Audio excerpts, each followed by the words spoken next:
saya ingin memeluk mereka, bagaimana kabar mereka, apakah baik-baik saja, bagaimana keluarga mereka di rumah baik-baik saja, terutama dampak pandemi terhadap penghasilan orang tua mereka bagaimana.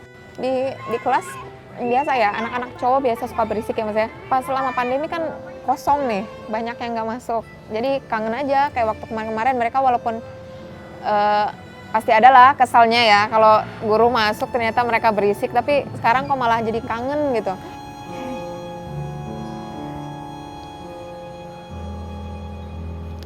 Kangen berisiknya.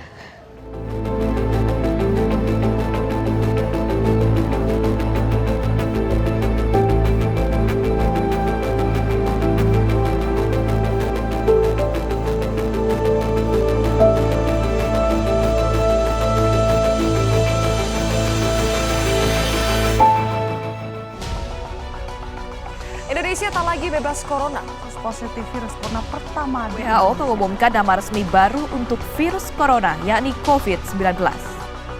Virus corona ini informasinya yang saya dengar ya tentunya dari media ya, dari media televisi. Bagi saya sesuatu yang sebetulnya adanya virus corona ini bukan menakutkan sebetulnya, ini mengkhawatirkan gitu ya. Apalagi kami sebagai pendidik gitu melihat bahwa aktivitas anak-anak hari ini sebenarnya sudah tidak terkontrol gitu.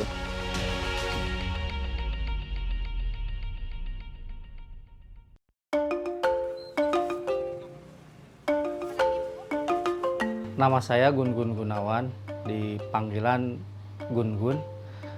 Saya mengajar di SMA NCM BBS. Saya Anggun Fitriadi, anak-anak saya biasa di kelas memanggil saya itu Pak Gun. Anak-anak itu menjuluki saya mungkin sebagai guru yang ya Mr. Killer begitu. Saya Ginanjar Hambali, saya guru SMA 7 Pandeglang. Saya berasal dari Pandeglang. Saya mengajar mata pelajaran ekonomi kelas 11 dan kelas 12. Nama saya Nelly Nuriani, biasa anak-anak manggil saya Bunai. Saya tinggal di Komplek Citra Gading di Kota Serang dan saya mengajar ke Kabupaten Serang. Jadi di sebuah MTS karena tawaran dari teman. Dan dia sudah memastikan sama saya, "Nay, kalau kamu ngajar di sini jangan ngarapin gaji." Oh iya, oke. Jadi saya mulailah mengajar di sana dengan niat ngabdi ke masyarakat karena saya berpikir kalau di kota ngajar itu akan sangat mudah nyari lowongan kerja dan guru pun banyak tersedia. Tapi yang mau ngajar di desa itu susah. Menjadi guru itu sangat menyenangkan gitu ya. Karena di situ kita dituntut untuk terus belajar gitu. Profesi guru itu menyenangkan. Bagaimana kita menemukan problem tiap hari. Bagaimana kita juga tahu sisi-sisi lain daripada siswa, kehidupan siswa yang kita temui secara langsung setiap hari. Saya pernah menemukan seorang siswa, dia jarang masuk sekolah. Dia pintar anaknya, saya masih ingat. Lama-lama kok anak ini tidak masuk sekolah. Setelah saya telusuri ternyata dia sibuk membantu orang tuanya di ladang. Pada waktu itu saya berusaha untuk mendekati dia bagaimana supaya dia bisa masuk ke sekolah lagi begitu. Suatu hari ada anak di kelas 10, kelas 1 ya, kelas 10. Itu terlambat ke sekolah. Waktu itu saya menghukum anak untuk menghormat bendera selama 15 menit sebelum masuk ruang kelas. Besoknya lagi seperti itu lagi. Saya hukum lagi waktu itu anak untuk kembali lagi menghormat bendera, begitu. Dan di hari ketiga masih sama, dan ini lebih parah lagi. Artinya kalau kemarin itu dihadir 15 menit sebelum terlambat 15 menit, ini hampir setengah jam dia baru hadir. Saya datangi, ternyata saya punya dosa. Akhirnya saya sedikit agak berkaca-kaca, kenapa dia terlambat ke sekolah itu. Ternyata dia harus membantu orang tuanya mengeluarkan, orang tuanya itu punya semacam, orang tuanya itu beternak bebek sawah. Bebeknya itu setiap pagi mesti dikeluarkan dari kandang dan kebetulan orang tuanya sedang sakit keras, hanya bisa berbaring saja di tempat tidur. Itu yang membuat saya sangat merasa, wah ini barangkali hari ini Tuhan sangat membenci saya sudah salah persepsi. Ternyata anak ini bukan malas sebetulnya, tapi dia punya tanggung jawab yang mungkin lebih besar daripada saya. Gaji pokok seorang tenaga honorer kalau di kita ya, karena disesuaikan dengan keuangan yang diterima, yang hanya mengandalkan dari bantuan operasional sekolah, satu bulan saya hanya menerima sekitar 200 sampai 300 ribu. Sebetulnya bukan tidak ada pilihan pekerjaan gitu ya, pekerjaan sebetulnya banyak. Saya berani mendedikasikan diri sebagai seorang guru karena saya selalu ingat dengan kata-kata orang tua saya gitu ya. Kata beliau yang masih terngiang hari ini, harta itu akan selesai dalam 1 detik, tapi ilmu itu tidak akan selesai, bahkan menjadi jaminan kunci untuk masuk surga. Maka dari situ kemudian saya mendedikasikan diri untuk menjadi seorang guru. Pernah saya minta mereka untuk kalian pernah nggak ditanya sama orang tua hari ini belajar apa, hari ini ada PR apa dari bu guru? Nggak pernah. Pernah nggak ditemenin belajar? Nggak pernah, kata mereka. Jadi orang tuanya ya anaknya udah pergi sekolah ya udah gitu. Saya bahkan ketemu sama orang tua 1 tahun sekali pun udah suatu keberuntungan. Sebenarnya mereka tuh bukannya tidak peduli sih. Kalau saya lihat ya, mereka tuh pengen anak-anaknya tetap sekolah, tetap lanjut. Cuma banyak kendala, ekonomi terutama. Mirisnya bahkan ada yang sampai putus sekolah gitu. Ini udah 2020, Pulau Jawa deket dengan Jakarta tapi masih ada yang putus sekolah gitu. Sangat miris buat saya. Yang dari pulau lihat ke sini kenyataannya Jawa juga nggak terlalu gimana gitu pendidikannya, kalau padahal Pulau Jawa kan udah yang paling keren lah Pak.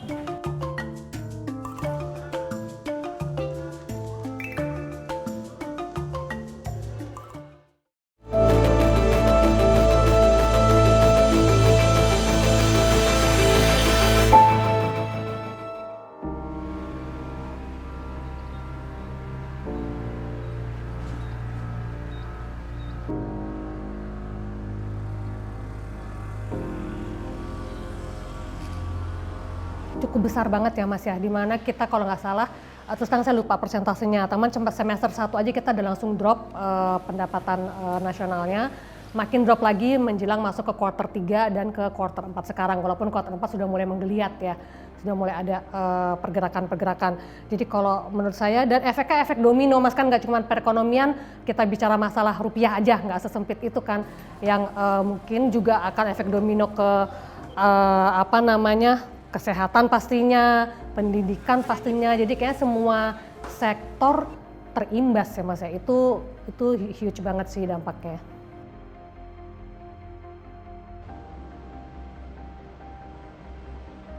Saya sebetulnya tidak terlalu khawatir awalnya, tidak terlalu khawatir karena dianggap wah virus ini hanya ada di luar negeri gitu kan. Tapi ternyata virus yang dahsyat ini bisa mempengaruhi semua tatanan kehidupan gitu ya, dan bisa masuk sampai ke Indonesia. Karena mungkin saya sendiri ya, istri profesinya selaku perawat, saya pun mendapatkan istilahnya informasi ya tidak jauh mungkin dari istri dengan bahayanya corona, ya saya juga akhirnya yang tadinya sempat percaya tidak percaya menjadi percaya atau takut lah. Waktu itu kebetulan Pak, SMP Negeri 19 itu habis dari kunjungan ke Kebun Raya Bogor. Dan itu kebetulan belum ada yang namanya lockdown ya Pak ya. Jadi kita habis dari sana itu hari Sabtu kalau tidak salah. Ternyata pengumuman hari Minggu kita tidak boleh untuk sekolah tatap muka gitu ya. Kemudian hari Seninnya otomatis kita udah nggak ada pembelajaran karena dilarang untuk ke sekolah gitu ya.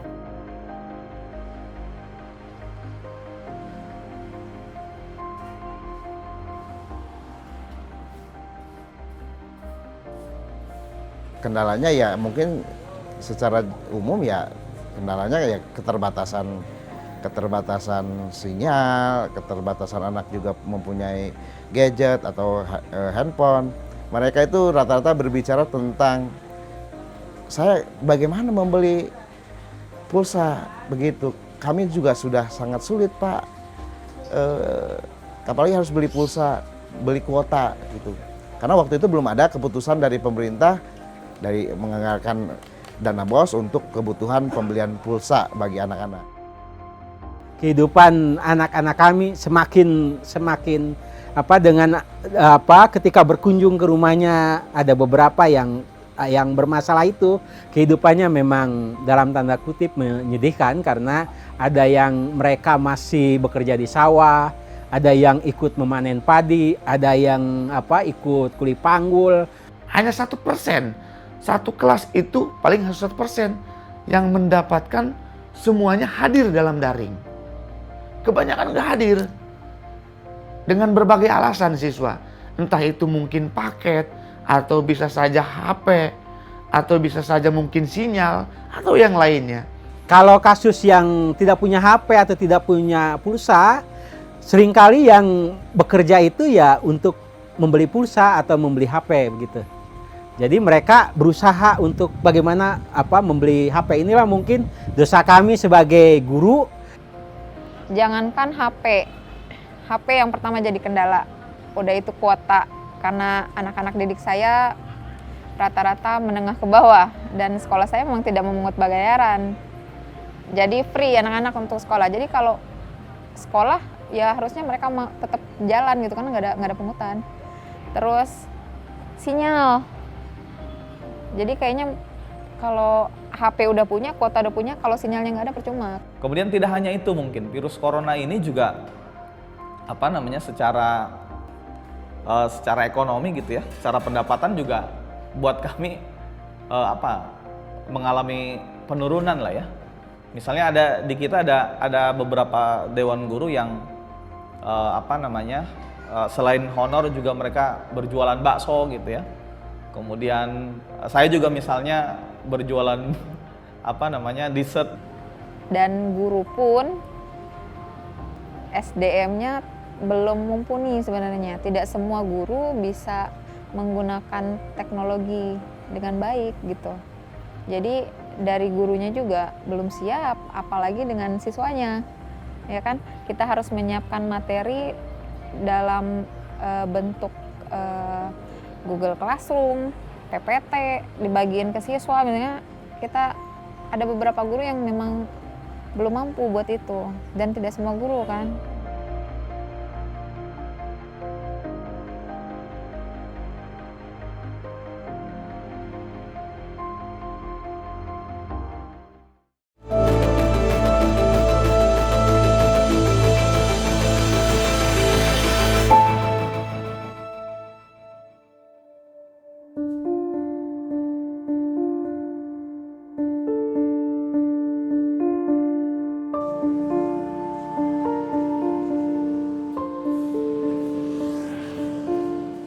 Ya di awal-awal tuh saya lihat juga teman-teman guru sempat gagap, Kang.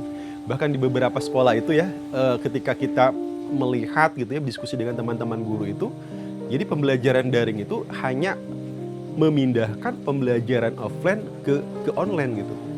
Di awal tuh bahkan ada beberapa sekolah itu saya lihat ya, hasil diskusi dengan teman-teman kita juga, jaringan kita juga, bahwa belajar daring itu ya sama kayak belajar offline.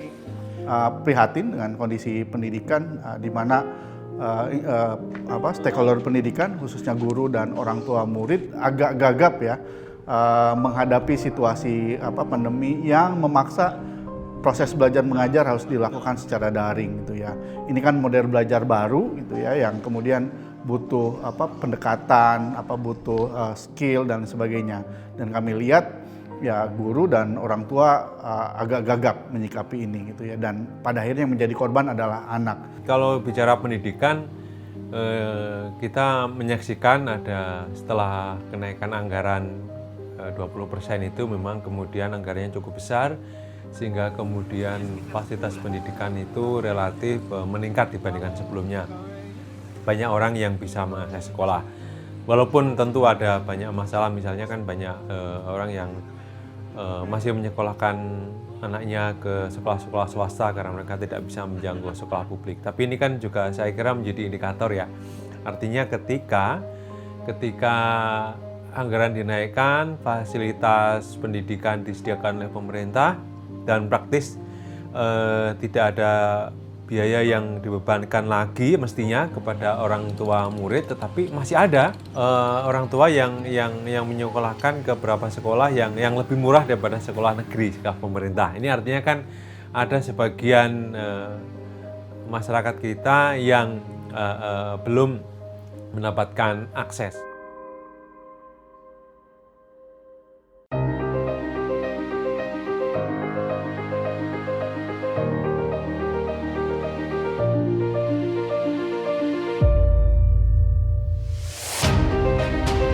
Kami mendapat amanah baru dari pemegang saham untuk menyalurkan tadi pinjaman yang khusus terkait program pemulihan ekonomi nasional ke Pemda.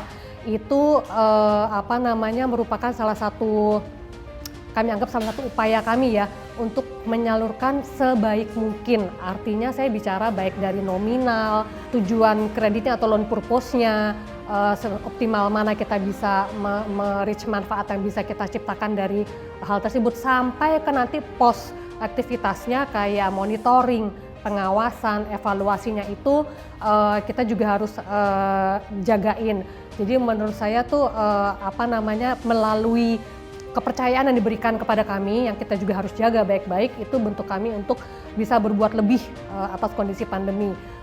Salah satu core bisnis visi integritas itu membangun pendidikan digital itu ya. Kami ikut membidani Akademi Anti Korupsi itu ya, platform belajar digital itu ya.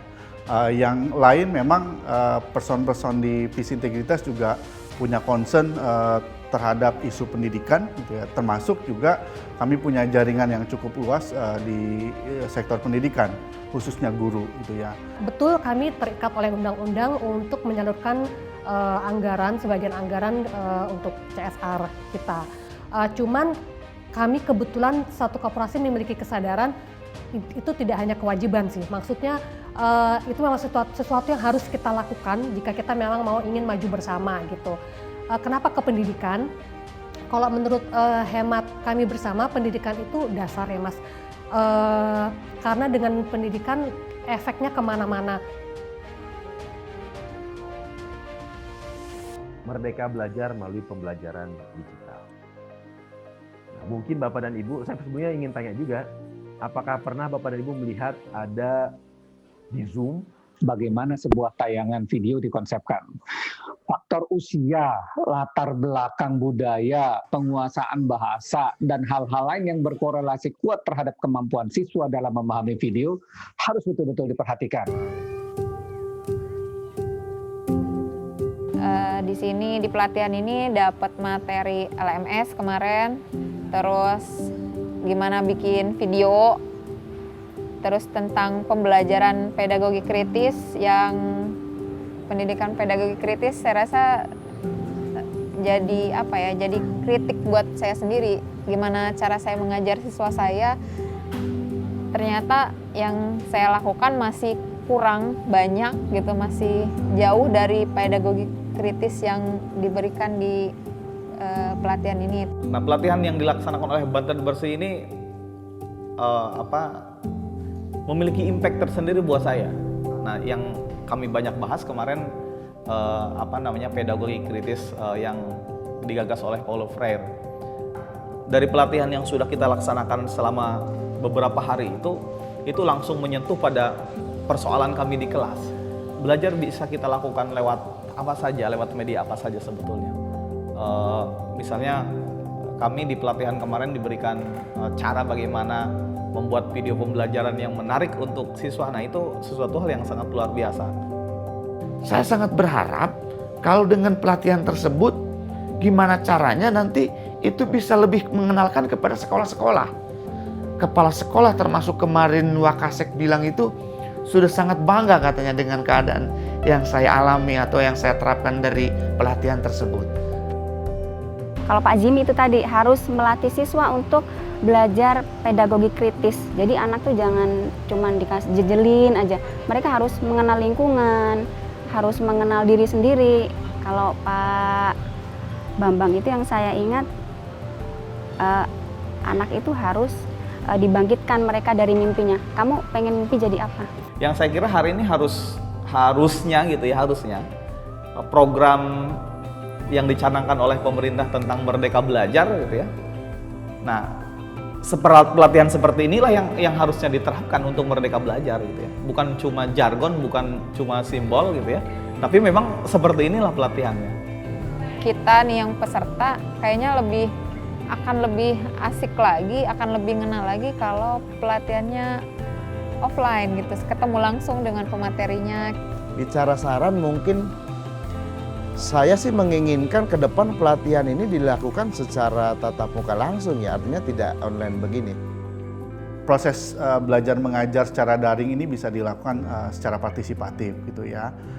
Guru memiliki perspektif terkait pendidikan kritis gitu ya, perspektif bahwa guru bukan yang maha tahu, murid maha tidak tahu gitu ya. Guru menjalankan pendidikan gaya bank, menjadikan murid-muridnya sebagai celengan gitu ya.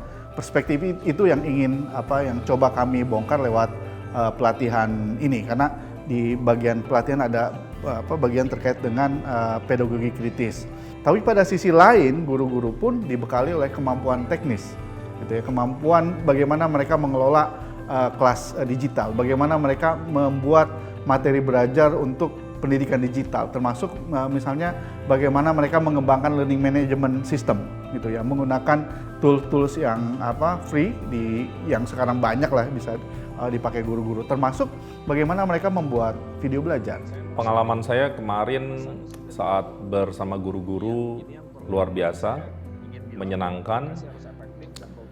Saya lihat antusias dari awal hingga akhir, dari pre-test bahkan sampai post-test, mereka berusaha melakukan yang terbaik, memberikan upaya yang cukup, yang kami juga sebagai pihak-pihak yang memberikan sharing juga terasa betul mereka ada antusiasme, padahal kami sama-sama tahu mereka sebenarnya punya aktivitas lain, tetapi mereka tetap mendedikasikan waktu, kemudian kebisaannya sejauh mungkin dan sebaik mungkin.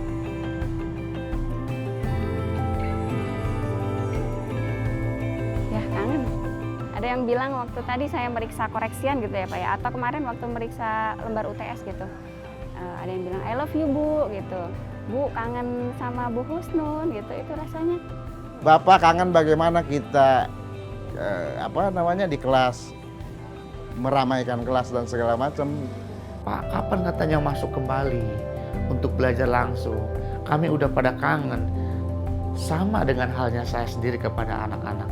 Oh, sangat rindu dan sangat kangen.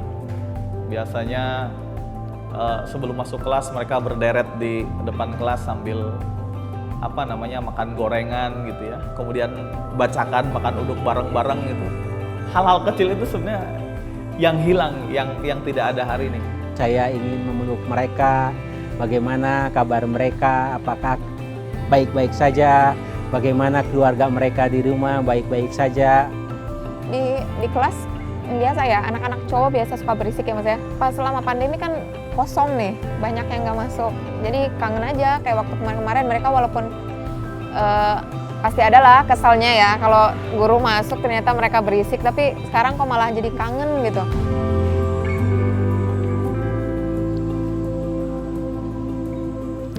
Kangen berisiknya.